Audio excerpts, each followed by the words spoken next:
Sketchup interface. On the top of the screen, we have menu bar. Through File tab, you can start a new drawing. You can open an existing drawing, save your drawing, or use Save As to make a copy of your drawing.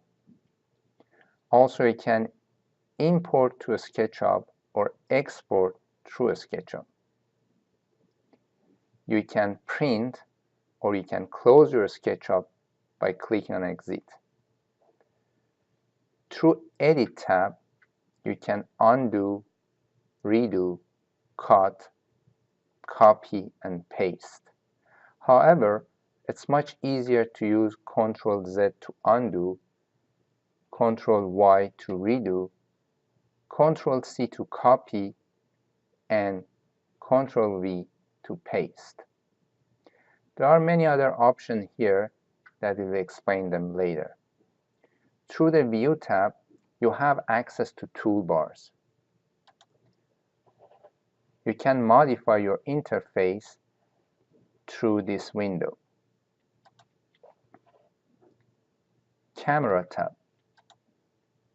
Using Camera tab lets you to change the view and how you look at your model. For example, through Standard View, you can look at your model from the top or front. You can even choose if you want to have a parallel projection or perspective projection. We have access to pan, zoom, and many other options through camera. Keep in mind that we have access to many of these options through our toolbars. Window. Through Window tab, you can access to default tray and you can modify the panels through here. Or you have access to model info that help you to change the SketchUp setting. For example, you can change the unit of your drawing.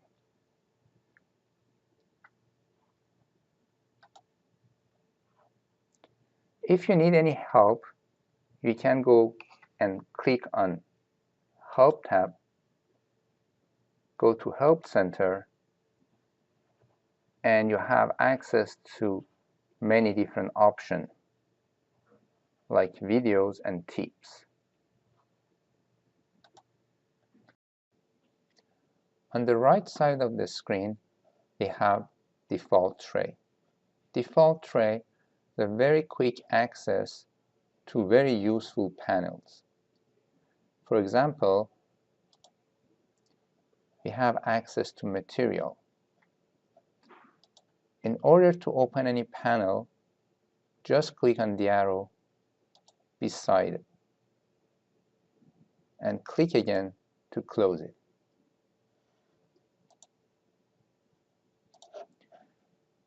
If you don't see the default tray here, just go to Window, Default Tray, and click on Show Tray. Also, if you are missing any of these panels here, for example, if you can't see the materials, just go to Window, Default Tray, and make sure the material is selected.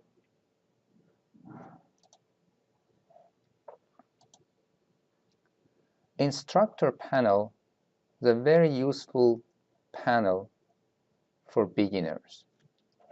When you select any tool, SketchUp shows you how you can use that tool, and you can read more information about that specific tool. For example, if I click on Lines, here SketchUp shows how you can use the Lines tool to draw any shape. And here you can read more about that specific tool.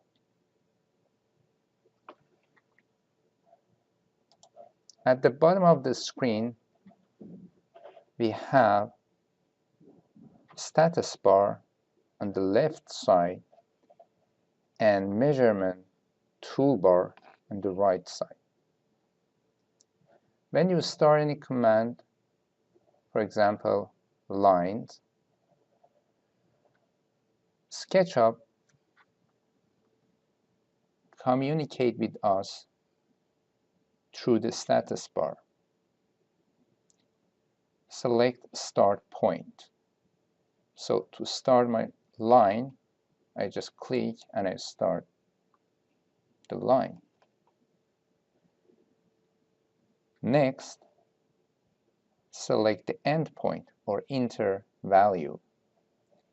To enter any value, we can use keyboard. And with using keyboard, we can draw accurately. If I enter 24, just look at the measurement toolbar, you can see the 24 there. I just press enter and my line is 24. Now look at the status bar. Sketchup asking me to select the endpoint or again enter value. So as I mentioned, through the status bar, Sketchup communicate with us. And through the measurement toolbar, we can enter any value to draw our shape accurately.